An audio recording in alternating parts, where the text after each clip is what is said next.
Self-Concept by Saul McLeod, 2008. Context.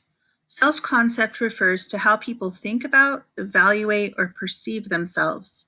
Psychologist Carl Rogers splits the idea of self-concept into three different components, namely self-image, self-esteem, and ideal self.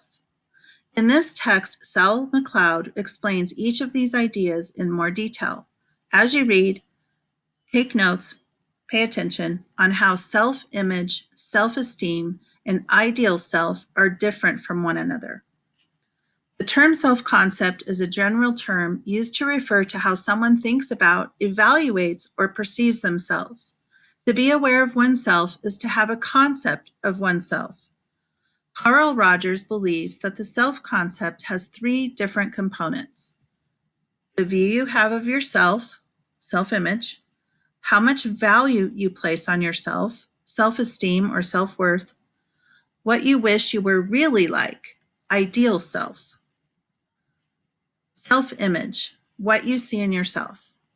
This does not necessarily have to reflect reality. Indeed, a person with anorexia who is thin may have a self-image in which the person believes that they are fat. A person's self-image is affected by many factors, such as parental influences, friends, the media, etc. Kuhn investigated the self-image by using the 20 statements test. He asked people to answer the question, "Who am I?" in 20 different ways. He found that the responses could be divided into two major groups.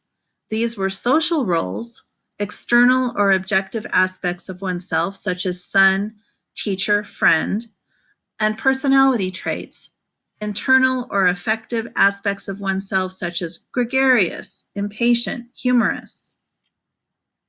The list of answers to the question, "Who am I?" probably include examples of each of the following four types of responses. Number 1, physical description. I'm tall, have blue eyes, etc. Number 2, social roles. We are all social beings whose behavior is shaped to some extent by the roles we play, such as roles as student, housewife, or member of the football team, not only help others to recognize us, but also help us to know what is expected of us in various situations. Number 3, personality traits. These are a third dimension of our self-descriptions. I'm impulsive, I'm generous, I tend to worry a lot, etc. Number 4, existential statements, abstract ones. These can range from I'm a child of the universe to I'm a human being to I'm a spiritual being, etc. Typically, young people describe themselves more in terms of personal traits, whereas older people feel defined to a greater extent by their social roles. Self-esteem and self-worth, the extent to which you value yourself. Self-esteem refers to the extent to which we like, accept, or approve of ourselves, or how much we value ourselves. Self-esteem always involves a degree of evaluation, and we may either have a positive or negative view of ourselves. High self-esteem, for example, we have a positive view of ourselves. This tends to lead to confidence in our own abilities, self-acceptance, not worrying about what others think, optimism. Low self-esteem. We have a negative view of ourselves. This tends to lead to lack of confidence, desire to be or look like someone else, always worrying what others might think, pessimism. There are several ways of measuring self-esteem. For example, Harrell's self-esteem inventory is a questionnaire comprising 15 statements about a range of interest. Another example is the thematic apperception test, TAT, which is a neutral cartoon given to the participant who then has to devise a story about what's going on. Morse and Gergen showed that in uncertain or anxiety-arousing situations, our self-esteem may change rapidly.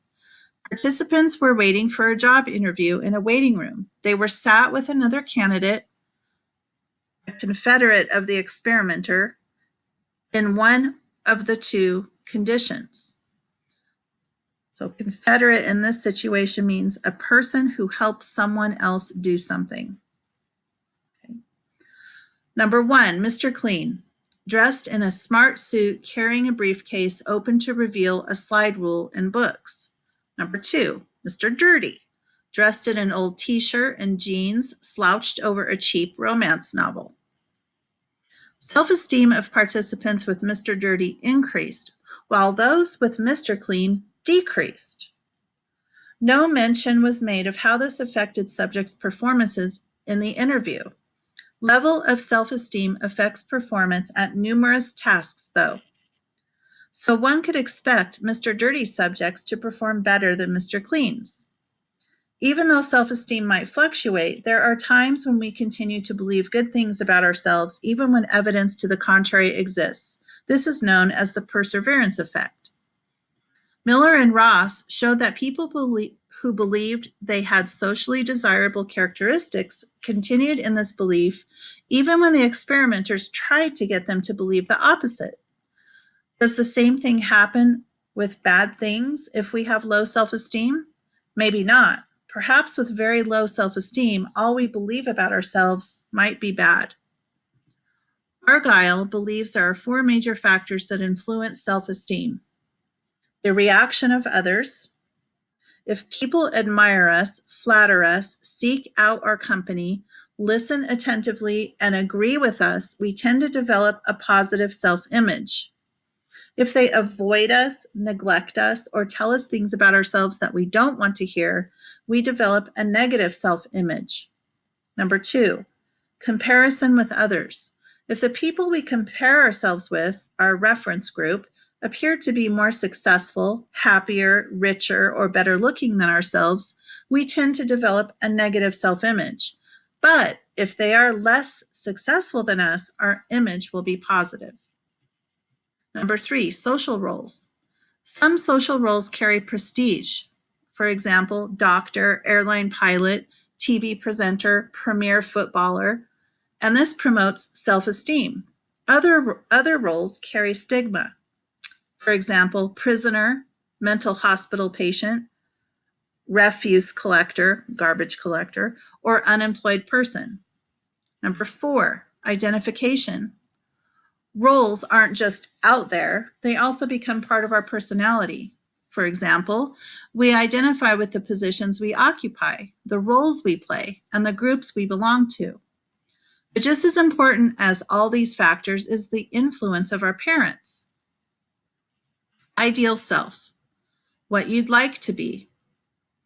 If there is a mismatch between how you see yourself, your self-image, and what you'd like to be, your ideal self, then this is likely to affect how much you value yourself. Therefore, there's an intimate relationship between self-image, ego ideal, and self-esteem. Humanistic psychology study this using the Q-sort method. A person's ideal self may not be consistent with what actually happens in life and experiences of the person. Hence, a difference may exist between a person's ideal self and actual experience. This is called incongruence. Where a person's ideal self and actual experience are consistent or very similar, a state of congruence exists. Rarely, if ever, does a total state of congruence exist. All people experience a certain amount of incongruence. The development of congruence is dependent on unconditional positive regard. Rogers believed that for a person to achieve self-actualization, they must be in a state of congruence. Michael Argyle says there are 4 major factors which influence its development. The ways in which others, particularly significant others, react to us, how we think we compare to others, our social roles, the extent to which we identify with other people.